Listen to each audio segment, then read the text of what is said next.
მოკლედ მეგობრებო, გეი მილიტარისტების რევოლუცია საქართველოში როგორც ჩანს არ შედგება. სანქციებიც არ დაგვიწესეს.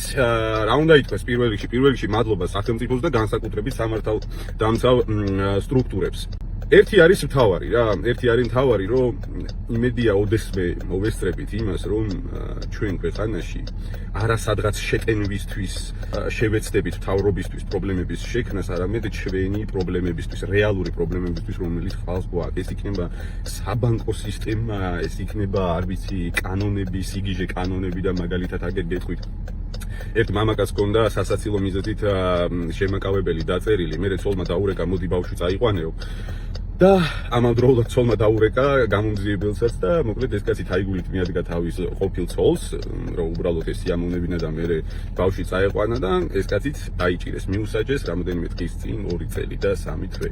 აი ასეთი სიგიჟე კანონები და მერე ხელისუფლებასთან რომ მიხვალ და ეჩხუბები რომ ესე რატო აკეთებ, ესე რატო შვები, ის გეუბნები რა ვქნას, მაო ევროპელები ამას თხოვს და ხალხი, ჩემი ხალხი თხოვს რომ ევროპაში მოვხვდე და აი ეს არის ის შედეგი. ნახეთ მეგობრებო, რამდენიმე ხნის წინ ქართული ოცნების ერთ-ერთმა დეპუტატმა ტელევიზიით აი ესე თქვა, ხელითაც ესე ანიშნა მახსოვს ვაი.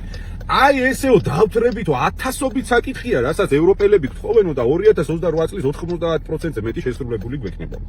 ხალხო, სანამ ჩვენი მთავრობის, სანამ ჩვენი სამინისტროების მთავარი საკეთებელი იქნება ევროპელების მოთხოვნების შესრულება, აქ ჩვენ მანამდე ყველას ფეხებზე ვეკიდებით, იმიტომ რომ ჩვენ თვითონვე ვთხოვთ ამ ხალხს, რომ ისინი რასაც გეუბნებიან, ის გააკეთებო. აი ეგ არის ჩვენი პრობლემა. მაგიტომ არის რომ ჩვენზე არავინ არ ფიქრობს. და სახელმწიფოს მერე რო ეჩხუბები ეს მომიგوارეო, ის გეუბნებას, რომ მე ხალხი ევროპას თხოვს და აგერ ევროპელები ამას მეუბნებიან.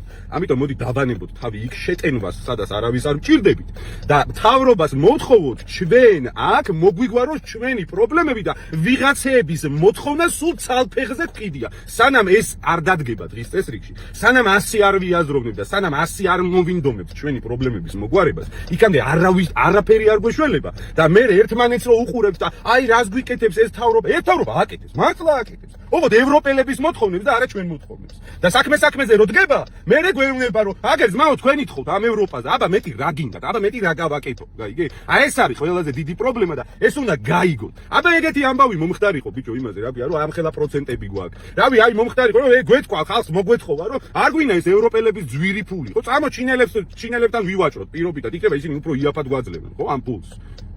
რაღაცა აი ეს ვაჭრობა დავაყენოთ ევროპასა და პირობითად ჩინელებს შორის და ასე შემდეგ, ჩინელები ვარს გეტყვია? არა, სანამ ასე არ მიუდგებით საკითხს, იქამდე ჩვენ არაფერი არ გვეშველება და მე წყვილან უწუწუნებთ რა.